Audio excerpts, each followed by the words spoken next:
Ola, que tal? Moi bo día, querida xentiña de Polo Mundo Adiante. Hoxe veñemos a falar de un arbusto maravilloso que se chama galán de noite, aínda que tamén hai quen lle chama dama de noite.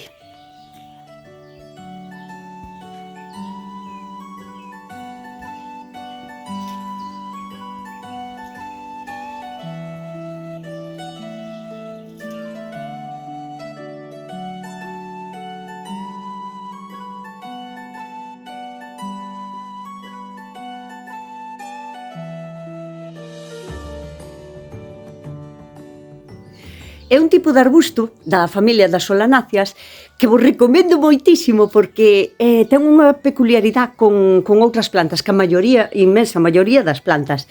É que para atraer os seus polinizadores escolle os polinizadores nocturnos.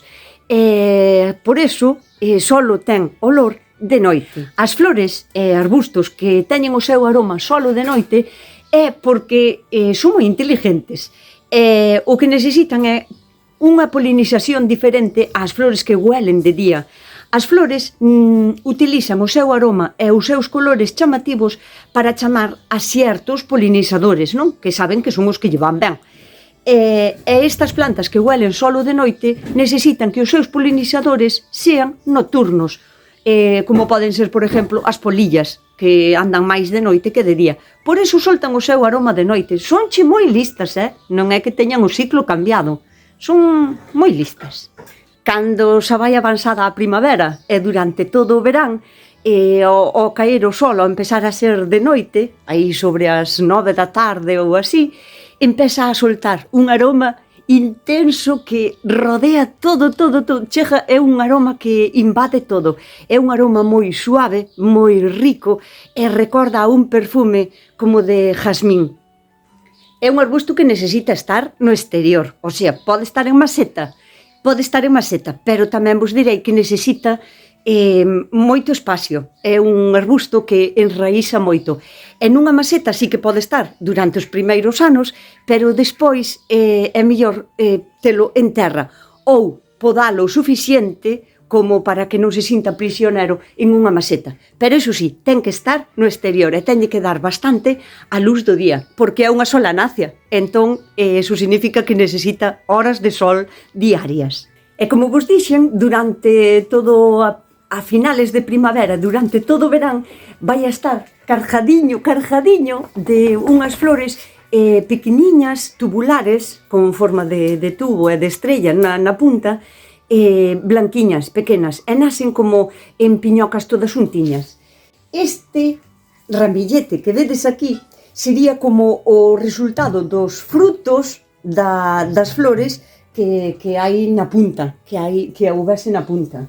É un arbusto que crece bastante, si está ben abonado, porque é bastante exigente a hora de pedir abono.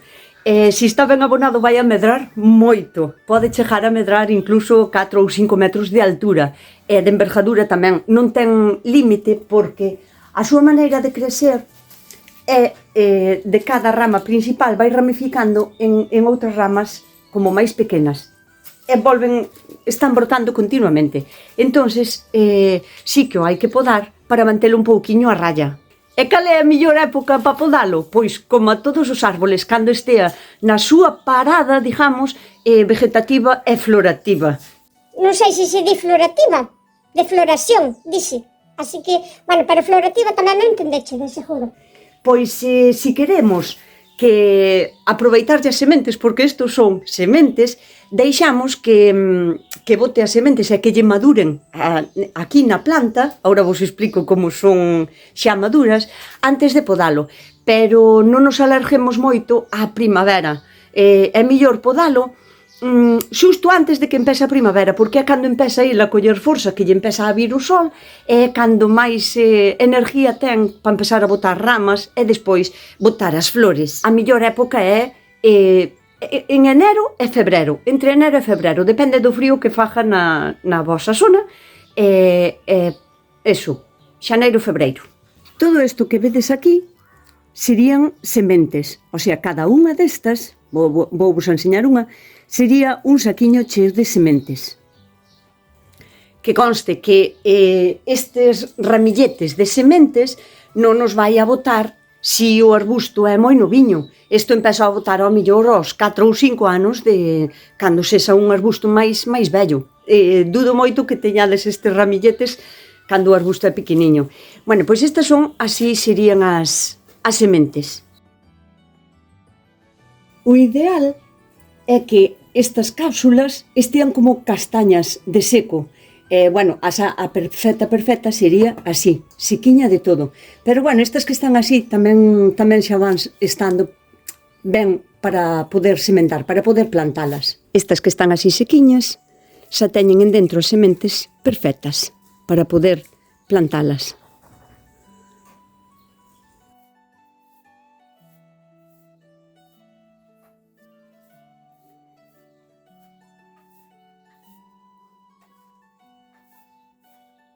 Están como máis largas, son como máis triangulares, bueno, notase que xa están secas. Esta sería a diferencia con unhas que ainda están inmaduras e posiblemente non vayan a germinar. Estas son como máis redondiñas e vese que ainda non están como feitas de todo. Pode ser que germine algunha, pero bueno, o ideal é que estean así. Durante todo o inverno vai a estar botando esas bolas e vai a estar caendo ao chan, así como maduren. Bueno, tamén vos direi que son como moi delicadas e se pasas por debaixo e lle tocas, caen solas ao chan. Pero, se non, caen de maduras. Se deixamos que durante o inverno caian ao chan e debaixo hai terra, non é cemento ou baldosas, van a nacer elas solas. O sea que na primavera vamos a ter pequenas plantiñas para poder trasplantar en outros lados. Pero bueno, tamén podemos recoller as sementes e plantalas nós en macetas ou así para poder reproduxila. Todas estas plantiñas que vedes aquí son plantiñas de galán de noite, que naceron elas solas de caeren ao chan, estas. O galán de noite, ou dama de noite, é un arbusto. Se queremos que a nosa plantiña sexa máis parecida a un árbol, o sea, que teña só un tronco principal e que faga arriba como unha cabeza, témolo que podar, porque como arbusto, como vos dixía, mirade, o seu nacemento, supoño que se ve bastante ben, de cada axila, de cada folla principal, sale unha nova rama, pero é que esta rama vai a volver a facer o mismo, vai a medrar e de cada axila de cada folla vai a volver a salir outra rama máis. Entonces, para eso temos que ir podando, ir limpando o tronco hasta donde nos vexamos que queiramos. É moi fácil porque nin tixeira fai falta, Así como vemos que este filliño que está aquí non nos gusta porque queremos que o tronco sea máis alto, pois damoslle así para baixo e quitámoslle, o sea, quitámoslle tanto a folla como os fillos, dándolle así para baixo. E podemos deixalo, incluso, solo así, ca cabeza. Entonces isto o que vai a conseguir é enjordar este tronco para que sexa como un frutal, digamos, e arriba vai a expandir todas as follas e vai a estar como de diferente maneira. Se non tendes tanto sitio para ter un arbusto enorme, podedes facer isto, podalo ao vosso xeito e ocupavos menos. Está bonitísimo igual, é tan fermoso sendo un arbusto como sendo así, tipo arbolito. Tema podar. Vades a atopar moitísimos sitios que vos van a dicir que este tipo de arbusto non soporta a podadura que sexa moi agresiva. Pero, por experiencia personal, direivos que, a ver, se é unha planta nova, noviña, non debería desde podala moi agresivamente, aínda que se vos vai un pouco así de tamaño, pero en canto é un árbol grande que ten un tronco un pouco gordo, podedelo podar casi por donde queirades porque volve a brotar. É un arbusto que brota con bastante facilidade e tamén crece se ten as condicións óptimas, o sea, que lle dea ben o soliño, que teña un abono perfecto porque o hai que estar abonando durante todo o verán porque ten moita produción de flores. É unha planta que no inverno, con temperaturas por debaixo de 5 ou de 0, quero dicir xa con neves e así, vai a costar soportalo.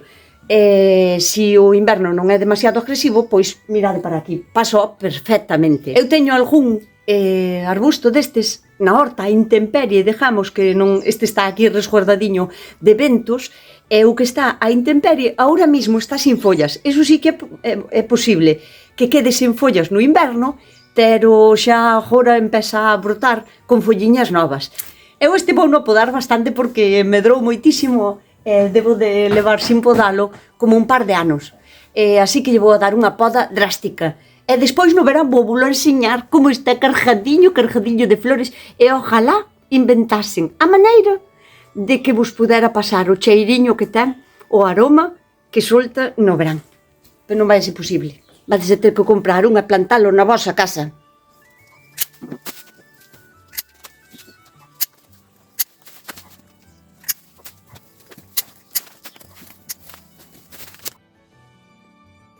Por exemplo, desta rama vou deixar solo que vaya esta para arriba. Entón, esta vou a quitar, esta tamén a vou a quitar, e esta tamén. Que vos quería dicir? Non se corta por aquí. Isto non se lle pode deixar. Entón, deixámola máis cortada a carón. Como podando un frutal calquera. Ten que estar cortadiño a carón. Esta vou a deixar, pero esta vai moito para arriba, así que tamén a vou a cortar a carón. Mañán tuve que cambiar de ferramenta porque son as ramas bastante gordas e que tixeira non dou podado. Pois vamos a quitar esta corda de aquí.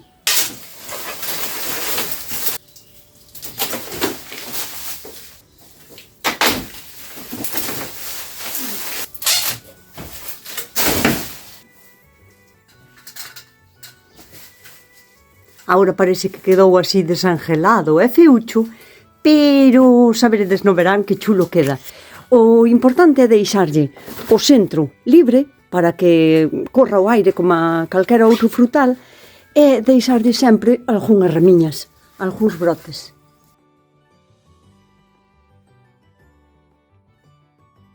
A podadura foi drástica, pero vai a sentar ben, non vai a ter problema ningún. Si o voso arbusto aínda non bota sementes, estas boliñas blancas, non? Porque aínda é novo, ou ao mellor é tamén porque non lle dá xeito o tempo. Si o tempo non é bo ou o inverno é demasiado frío, tampouco as vai a botar. Ou porque tira as flores, ou porque non lle dá a vida para botar sementes, pode ser.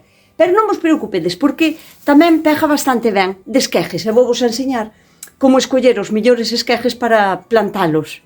A hora de escoller un bo esqueje non podemos escoller que sea moi leñoso, como pode ser, por exemplo, este, que xa ten como leña no medio, nin tampouco poden ser os brotes estes verdes, porque non teñen vitalidade ninguna para viviren por sí. Entón, ten que ser unha cousa que non sea nin así de tierna, nin así de dura. Por exemplo, se ides a un cacho de rama que era da punta de todo, xa se ve que a color verde, é todo color verde, hasta aquí. Esta é unha boa rama, porque as outras son xa moi leñosas, moi vellas, por exemplo, as secundarias, as que son deste ano, mirade, por exemplo, esta daqui, xa se ve que é unha rama que é deste ano, que é noviña, que a botou este inverno. Pero o que podemos facer é aproveitar esa rama. Esta tamén valería, por exemplo.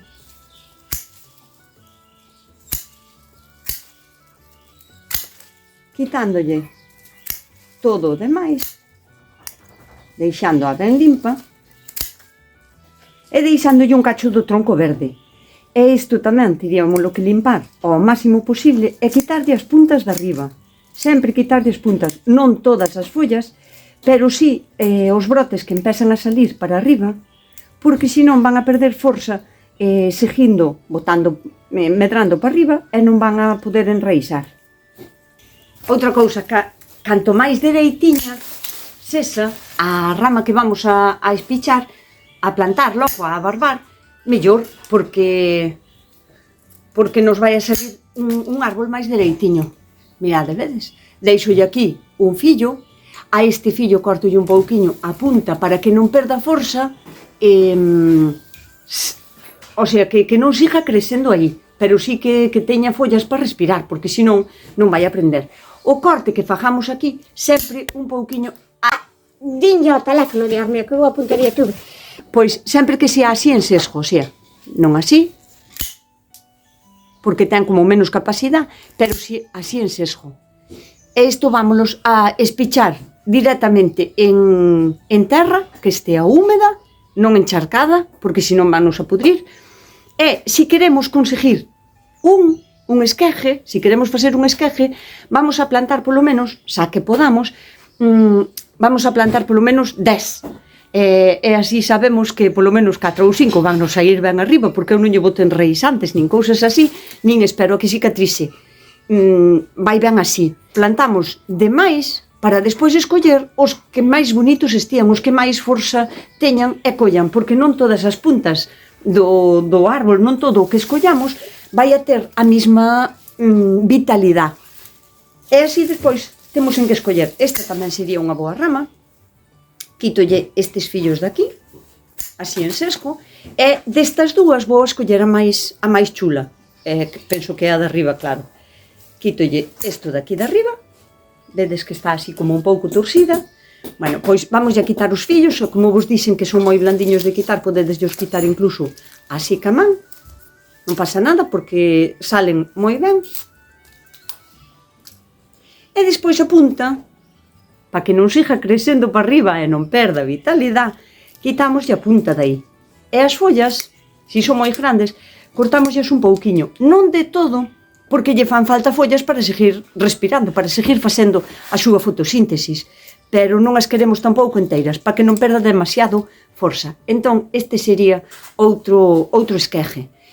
Non teñades problema en que sexa como doblado, non? O ideal é que sean así, dereitiños, pero así tamén valen, porque, aínda que o espiches así, eu vou espichar isto así na terra e diste, ai que doblado, queda feo, pero as plantas tenden a facer isto, van a buscar a luz e van a buscar poñerse dereitas, entonces con moita facilidade vai a facer isto. E agora vou vos enseñar un error que cometín para que vos non cometades ese error a hora de facer de amarralo, e tamén vos vou enseñar que o arbusto non é tan delicado como nos queren vender. Este está perjudicado e dañado, moi dañado, pero sabistedes que tiña unha vitalidade tremenda. A hora de amarralo hai que ter unhas precaucións. E o que fixen foi amarralo aquí á pata do hórreo e non me din conta, e o prove xa estaba, mirade para aquí que cicatriz ten. Pero iso non lle impideu ser un árbol de máis de 4 metros de alto e cunha vitalidade tremenda. E mirade para aí todo o que lle saquín. El mismo vai a ser capaz a cicatrizar, a curarse sin lle facer nada. Non fai falta que se lle boten aí pastas cicatrizantes nin nada. Si ten boa vitalidade, vai a ser capaz a repararse a sí mismo. E o único que vou a facer é poñerlle este cachiño de cana entre o cordel e a cicatriz para que airee. O que non podedes facer, por exemplo, é poñerlle un cacho de trapo ou un cacho de neumático ou así, porque sempre vai a estar húmedo e iso sí que pode axudar a pudrir e a coller hongos incluso. Entón, ten que ser algo natural. Eu diríavos un cacho así de cana ou un cachiño de madeira que non se aguante con humedad, que non se lle aguante aí a humedad. A cana é o ideal, porque vades saber que eu vou no poñer así e aí vai a haber como aire, vai a poder circular o aire. E onde só non estar estanco, axudamoslle mellor a que a cicatriz se poña ben, que se cure sola. Entón o que fago é apartar así o cordel, abaixollo para baixo e poñolle así aquí a cana.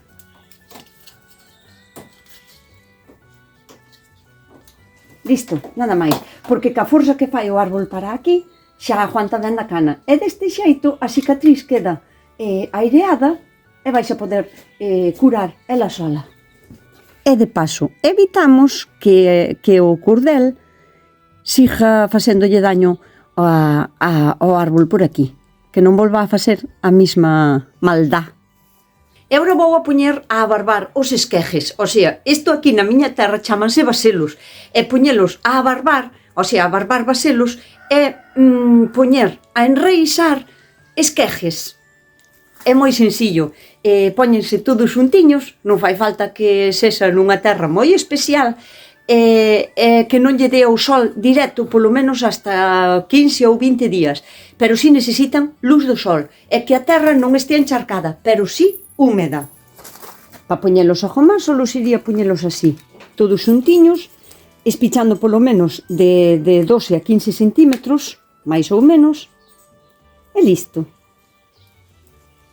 Estes vaselos van a estar listos, os esquejes van a estar listos cando vexades que empezan como a facer brotes novos. Eso pode levar entre un mes e medio. E se lle vedes brotes novos, vai a ser o indicador de que xa teñen raíces. E en un mes e medio, todo máis 2 meses, só os poderedes trasplantar e leválos para outro sitio. O sea, en plena primavera. É un momento axeitado para facer agora mesmo os esquejes. E por hoxe, nada máis. Se vos quedou algunha dúda sobre este arbusto, pois facedema chegar, escribideme aquí, e intentarei contestarvos e axudarvos. Espero que vos animedes a comprar esta maravilla de planta, que vos fajades con ela, porque de verdad que é a alegría dos jardíns polas noites de verán. E nada máis. E coidadevos, portadevos ben e sede moi felices.